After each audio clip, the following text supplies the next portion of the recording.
मेरे एक बार फिर टॉपर्स तक चैनल में आपका दिल से स्वागत है।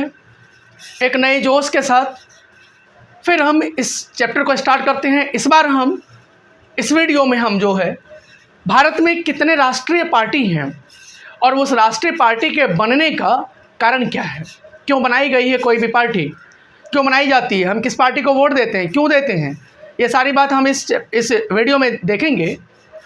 बच्चों, मेरे एसएसटी का केवल एकमात्र चैनल है यूट्यूब चैनल पर जिसमें 20 साल के क्वेश्चन बैंक को ध्यान में रख कर के वीडियो बनाती है।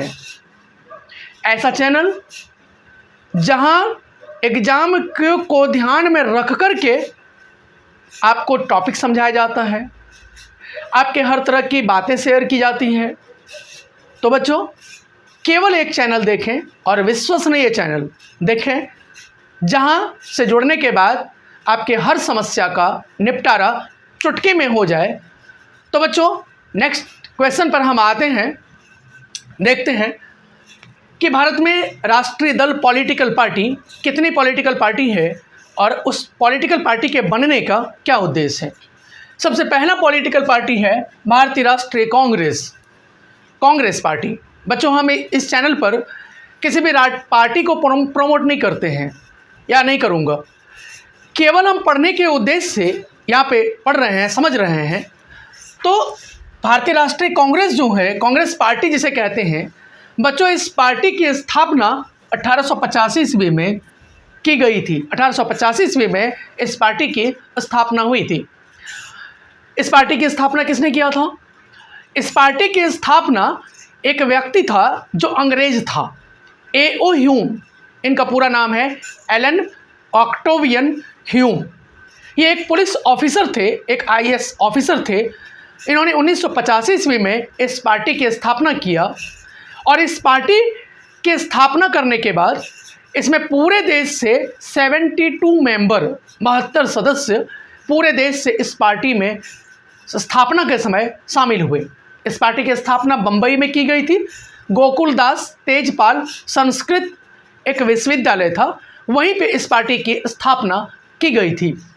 इसका पहला जो अध्यक्ष था, इसका पहला जो प्रेसिडेंट था वो WC बनर्जी, व्योमेश चंद्र बनर्जी इनका पूरा नाम है। पेपर में कितनी ही बार CBSE में पूछा गया था है कि WC बनर्जी इस पार्टी के पहले प्रेसिडेंट, पहले अध्यक्ष बने। बच्चों, कोई भी पार्टी बनाई जाती है तो उस पार्टी को बनाने के पीछे कोई ना कोई उद्देश्य होता है, उस पार्टी की कोई ना कोई मंशा होती है। इस पार्टी को क्यों बनाया गया हम देखते हैं। इस पार्टी को बनाने का मतलब यह था कि यह पार्टी पूरे देश में सभी जाति धर्म के लोगों को समान रूप से रक्षा करेगा। एक मध्यम मार्गी पार्टी है, न किसी धर्म को बढ़ावा देगा, न ही किसी धर्म के लोगों को सताएगा, दबाएगा। सभी धर्मों को समान मानते हुए एक तरह से शासन करेगा। इसीलिए इस पार्टी की स्थापना किया गया था। उसके बाद इस पार्टी के बनाने का एक और उद्देश्य था कि भारत में जो अल्पसंख्यक हैं, अल्पसंख्यक और बहुसंख्यक, अल्पसंख्यक किसे कहते हैं, बहुसंख्यक किसे कहते हैं। अल्पसंख्यक का मतलब होता है कि किसी भी देश में जिस धर्म के लोगों की संख्या बहुत कम हो उसे अल्पसंख्यक, और बहुसंख्यक जिस धर्म के लोगों की संख्या बहुत अधिक हो उसे बहुसंख्यक। तो हमारे देश में जो अल्पसंख्यक हैं वो मुस्लिम हैं, वो सिख हैं, वो ईसाई हैं, वो बौद्ध हैं, वो जैन हैं। ये इन सारे धर्म के लोगों की जो संख्या है वो कम है। हिंदू धर्म की संख्या कितनी है? करीब 79-80%। यानी बहुसंख्यक क्या हो गया?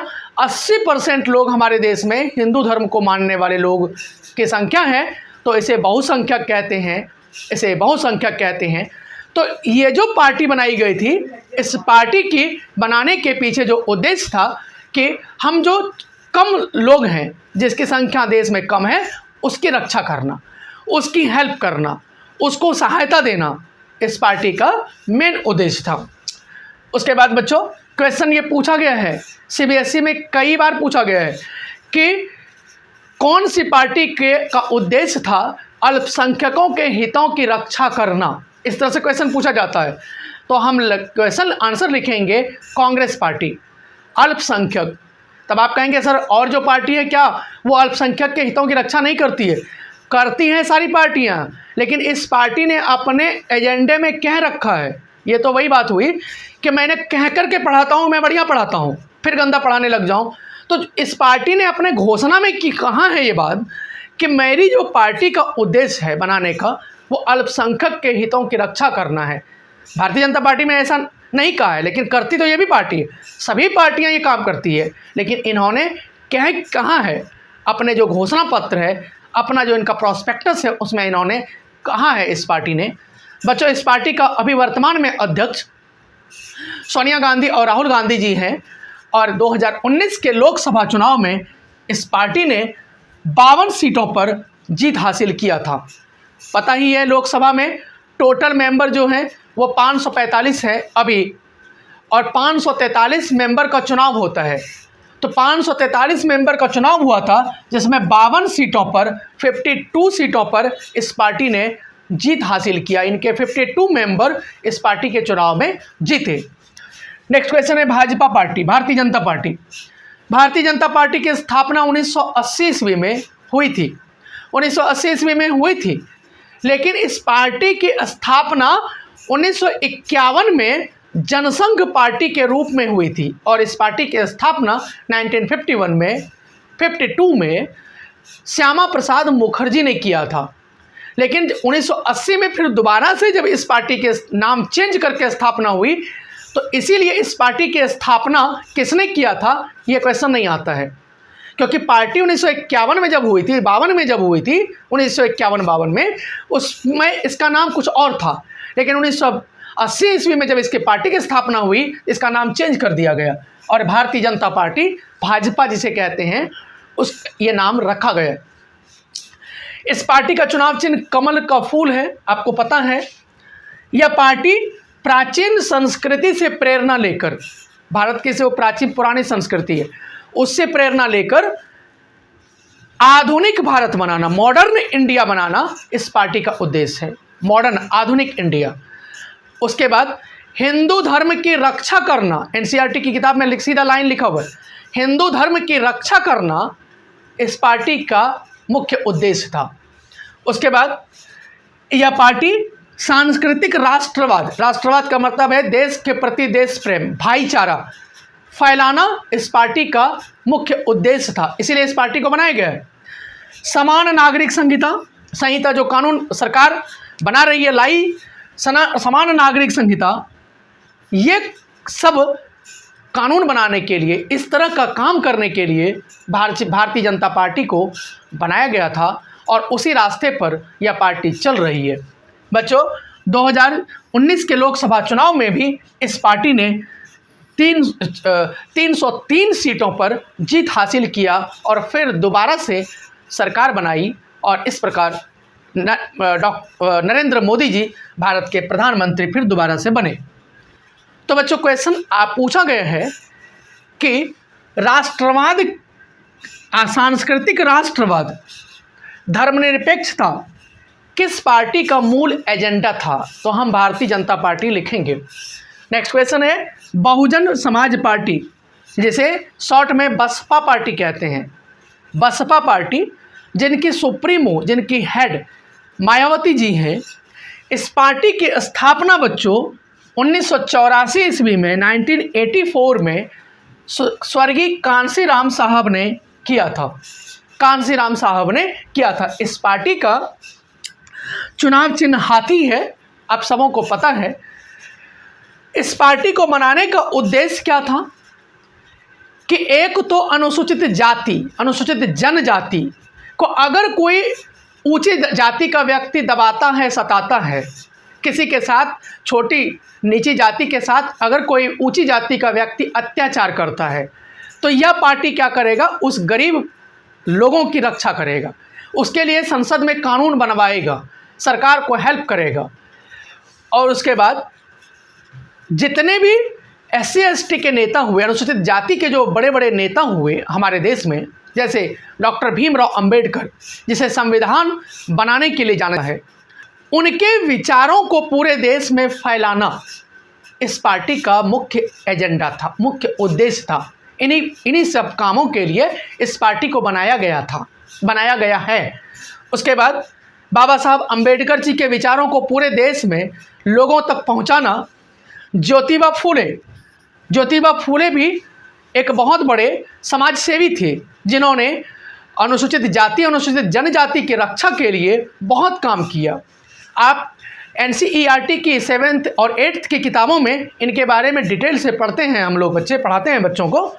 ज्योतिबा फूले, EV रामास्वामी नायकर, पेरियार, इन सब लोगों जिन्होंने अपने सारी खुशियों को त्याग कर, जो गरीब हैं, जो दलित हैं, जो पिछड़ी जातियां हैं, जो पढ़े लिखे नहीं हैं, उनकी रक्षा के लिए इन सबों ने अपने प्राणों का बलिदान कर दिया, पूरे जीवन जो है संघर्ष में लगा दिया।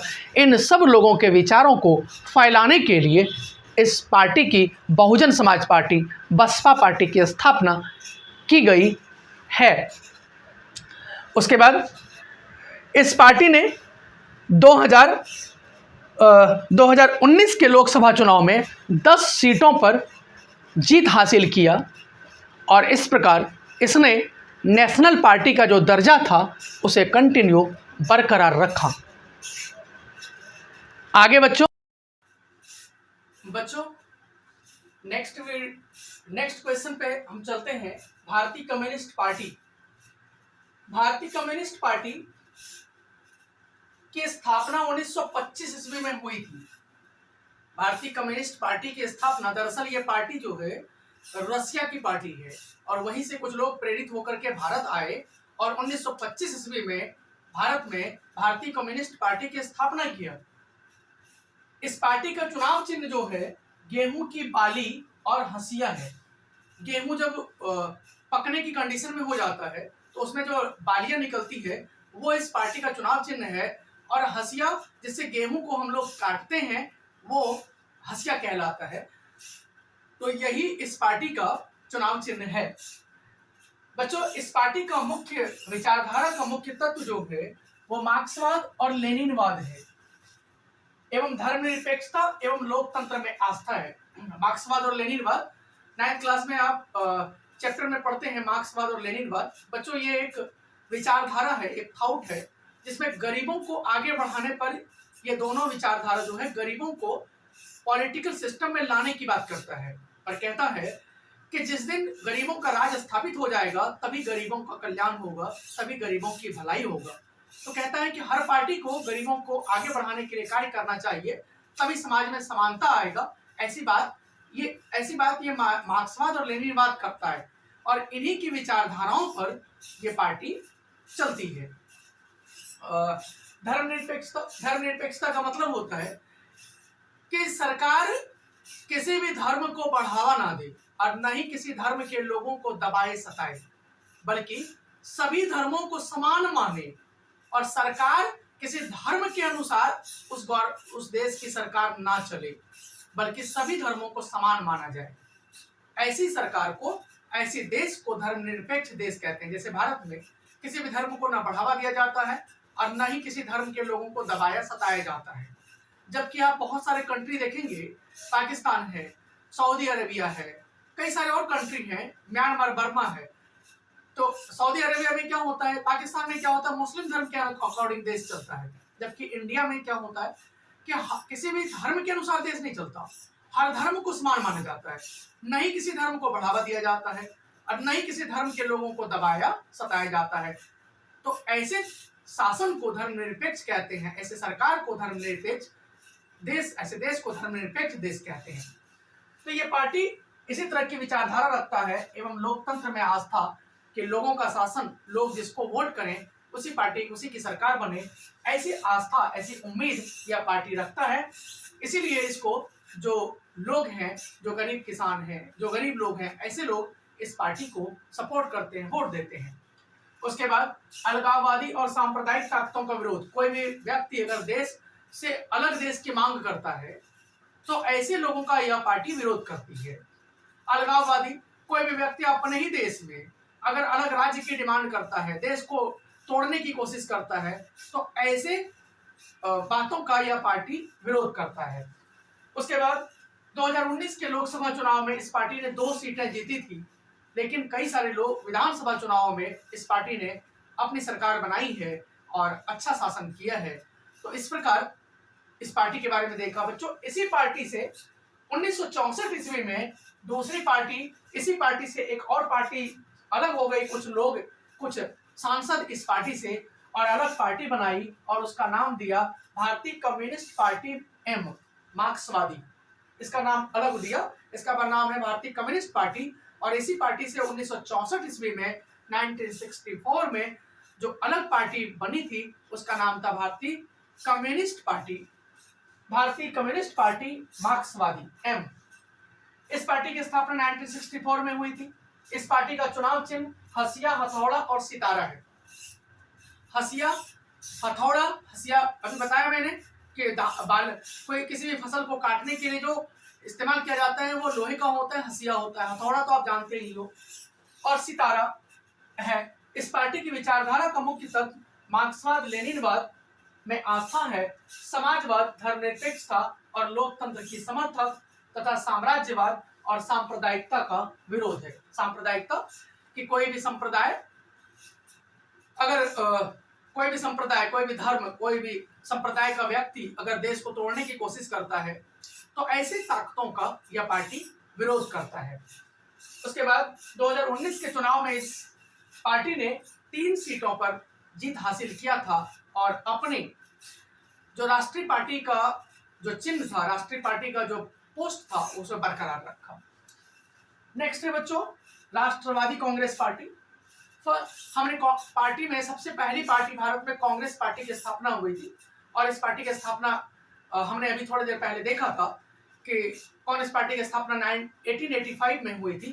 तो उसी पार्टी से कुछ सांसद चेंज होकर के 1999 में 1999 ईस्वी में अलग पार्टी बनाई और उस पार्टी का नाम था राष्ट्रवादी कांग्रेस पार्टी। इसी का नाम है एनसीपी, राष्ट्रीय कांग्रेस पार्टी। इस पार्टी का चुनाव चिन्ह टेबल घड़ी है।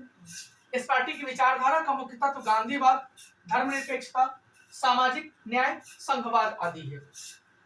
तो धर्मनिरपेक्षता के बारे में बताया ही है हमने। सामाजिक न्याय, हर व्यक्ति के लोगों को न्याय मिले, जस्टिस मिले, किसी व्यक्ति को दबाया सताया ना जाए, परेशान ना किया जाए, चाहे उसकी संख्या उस देश उस जाति की कम संख्या क्यों ना हो, हर जाति के लोगों को आगे बढ़ने का मौका मिले। यह पार्टी उसी विचारधारा पर काम करती है।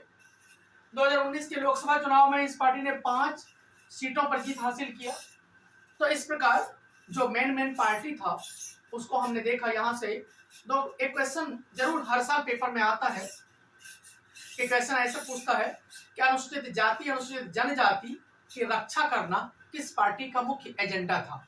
तो हमने बताया था पिछले इसी वीडियो में, इसी क्लास में हमने बताया था कि जो बहुजन समाज पार्टी है, जो मायावती जी की पार्टी है, उन पार्टी का मुख्य उद्देश्य है कि जो SC ST के लोग हैं, जो अनुसूचित जाति अनुसूचित जनजाति के जो लोग हैं, उनकी रक्षा करना। उनके ऊपर अगर ऊंची जाति के कोई लोग अगर दबाता है, सताता है, परेशान करता है तो उनकी बात को संसद में रखना इस पार्टी का मुख्य उद्देश्य था। इसी तरह कोई क्वेश्चन CBSE में पूछे जाते रहे। उसके बाद कई सारे स्टेट पार्टी है जो एग्जाम में कई बार पूछा जाता है, एक बार देख लेते हैं। उत्तराखंड में उत्तराखंड क्रांति दल है, पंजाब में शिरोमणि अकाली दल है, आप जानते हो पंजाब की पार्टी को। हरियाणा में इंडियन लोक दल है, इंडियन लोक दल। महाराष्ट्र में शिवसेना बड़ी फेमस पार्टी है, हर साल लगभग हर बार यह पार्टी महाराष्ट्र में सरकार बनाती है। कर्नाटक में जनता दल सेक्युलर है, उड़ीसा में बीजू जनता दल है, बिहार में राष्ट्रीय जनता दल राजद जिसे कहते हैं लालू जी की पार्टी है, और उसके बाद जनता दल यूनाइटेड जदयू पार्टी जिसका हेड नीतीश जी है, जो बिहार में मुख्यमंत्री हैं अभी। झारखंड मुक्ति मोर्चा की झारखंड में अभी गवर्नमेंट है, सरकार है इनकी। नागालैंड में नागालैंड पीपल्स पार्टी और दिल्ली में आम आदमी पार्टी। हालांकि आम आदमी पार्टी अब राष्ट्रीय पार्टी के रूप में बढ़ती चली जा रही है। आम आदमी पार्टी ने भी देखा आपने पंजाब में कितनी जोर शोर से चुनाव लड़ा और बड़े अच्छे से चुनाव को जीता भी इन्होंने। तो आम आदमी पार्टी दिल्ली की एक तरह से राज्य की लेवल की पार्टी हम कह सकते हैं। तो बच्चों मेरे नेक्स्ट क्वेश्चन पे चलते हैं बच्चों हम लोग। लोकतंत्र में विपक्ष की भूमिका। विपक्ष पहले जान लेते हैं थोड़ा सा, विपक्ष क्या होता है बच्चों। विपक्ष का मतलब होता है कि जो पार्टी सरकार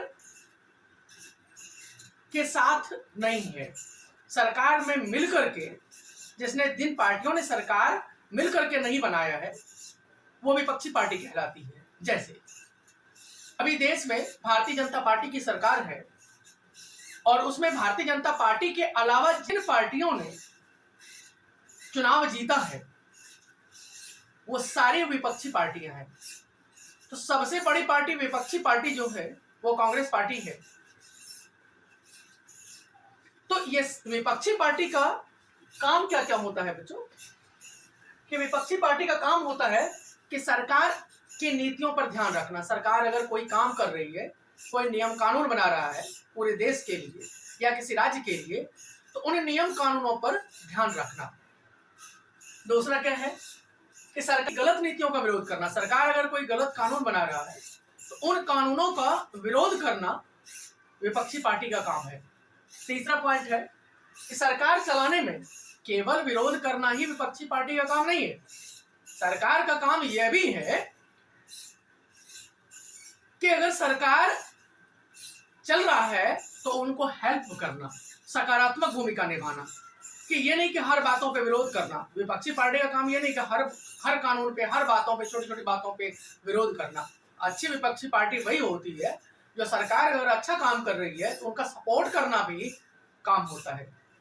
तो विपक्षी पार्टी की एक अहम भूमिका होती है किसी भी डेमोक्रेसी में। अगर विपक्षी पार्टी नहीं होगा, सरकार के कानून की आलोचना करने वाला नहीं होगा, सरकार के कानूनों को की अच्छाइयां देखने वाला नहीं होगा, तो सरकार फिर मनमर्जी के अनुसार चलने लग जाता है और फिर धीरे धीरे वही सरकार तानाशाही होने लग जाता है। तो इसीलिए किसी भी अच्छे डेमोक्रेसी के लिए विपक्ष का होना बहुत ही जरूरी है। नेक्स्ट क्वेश्चन पे आते हैं हम लोग। गठबंधन सरकार से आप क्या समझते हो?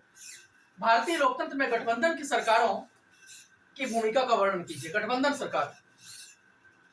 गठबंधन सरकार का मतलब होता है बच्चों, 9th क्लास में चैप्टर में बच्चे पढ़ते भी हैं, कि जब किसी चुनाव के बाद किसी एक पार्टी को पूर्ण बहुमत नहीं मिला हो, एक पार्टी जब सरकार नहीं बनाने की कंडीशन में होती है और जब कई पार्टियां मिलकर सरकार बनाती है, उसे गठबंधन सरकार कहते हैं।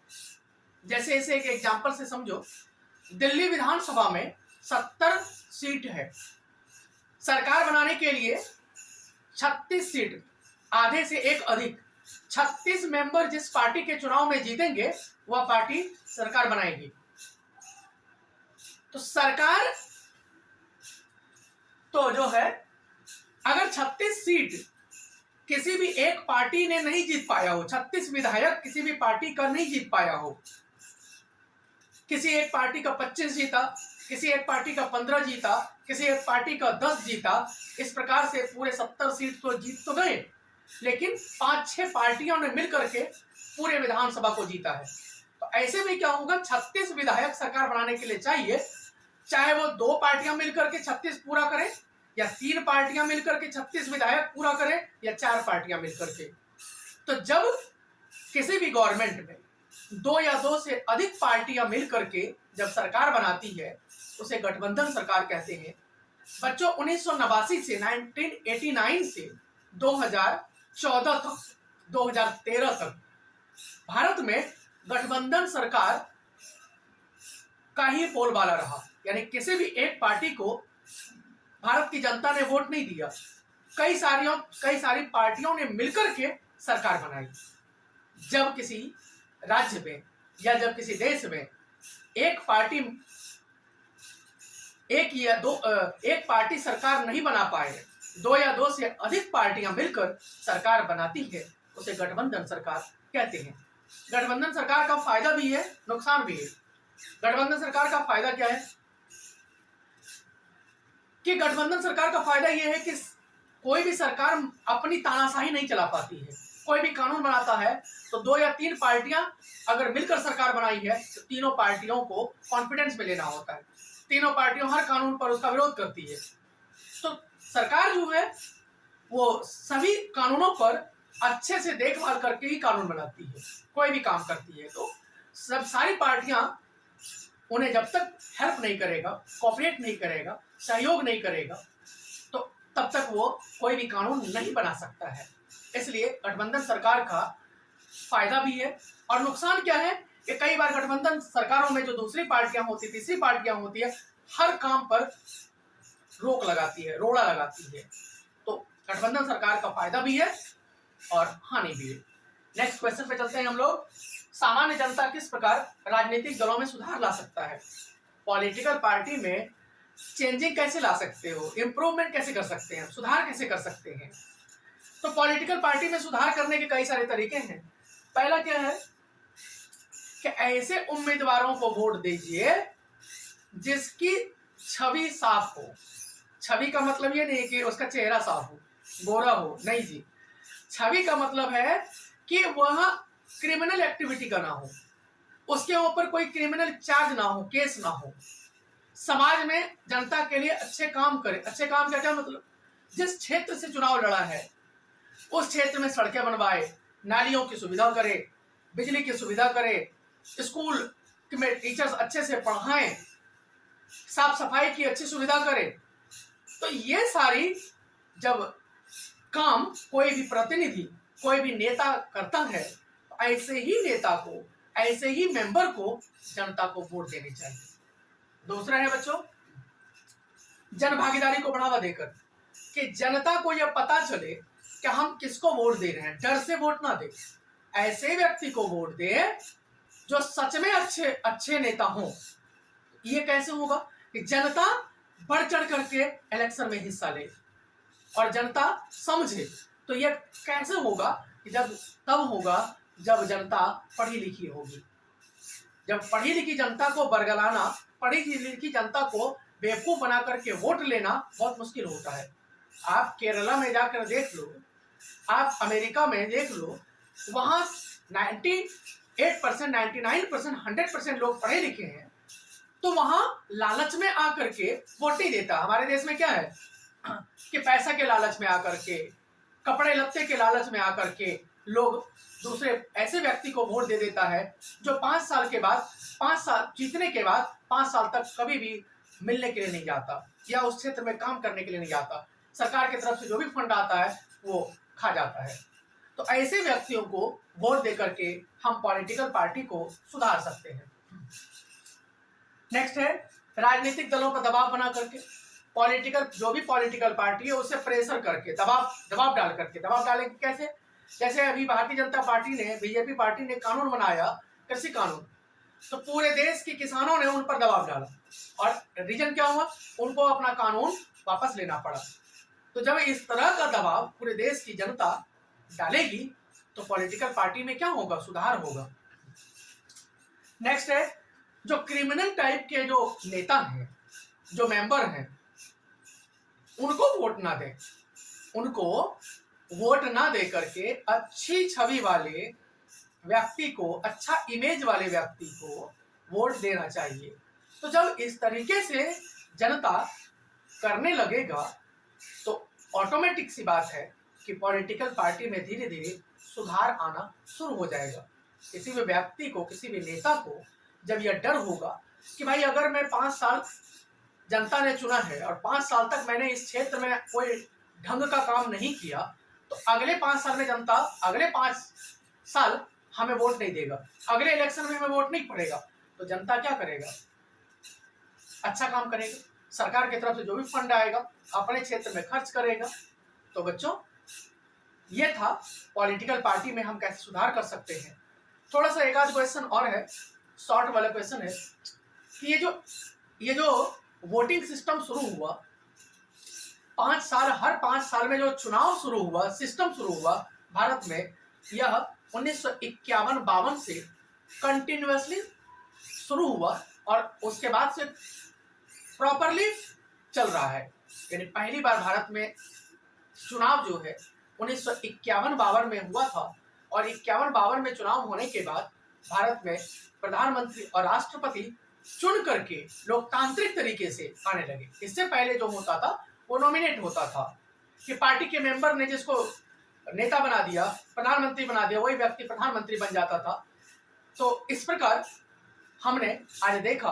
उसके बाद एक और क्वेश्चन है, छोटा सा क्वेश्चन, उसमें शायद बताया था मैंने कि 1980 ईस्वी में भाजपा की स्थापना हुई थी, और ये भाजपा पार्टी की स्थापना श्यामा प्रसाद मुखर्जी ने किया था। तो बच्चों, इस प्रकार आज ये चैप्टर खत्म हो गया आपका, और लगभग 20 सालों में इस चैप्टर से जितने रिलेटेड क्वेश्चंस थे हमने डिस्कस किए, और एक अच्छे तरीके से डिस्कस किया है। तो बच्चों, एग्जाम बहुत ही नजदीक है आपका, आप अच्छे से पढ़ाई करें, हर क्वेश्चन को बार बार रिवीजन करें, वीडियो को बार बार सुनें, और उसके बाद केवल ये वीडियो अपने तक ना रखें बच्चों, क्योंकि वीडियो बनाने में या समझाने में बहुत ही मेहनत लगती है। तो आप सबों से, बच्चों से यही मेरा निवेदन है कि थोड़ा दूसरे बच्चों तक भी ये वीडियो पहुंचाने का कष्ट करें, और जो भी वीडियो देखें तो डिस्क्रिप्शन में लिंक दिया गया है, जो भी डाउट हो बच्चे वहां से आप जाकर के, लिंक से जाकर के, हर वीडियो की लिंक दी गई है, आप वहां से देख सकते हो, आप वहां से पूछ सकते हो, और जो भी मन में डाउट हो आप बेहिचक अपने क्वेश्चन जो है कमेंट बॉक्स में आप लिख करके भेज सकते हैं बच्चों। सभी बच्चों को बहुत बहुत धन्यवाद।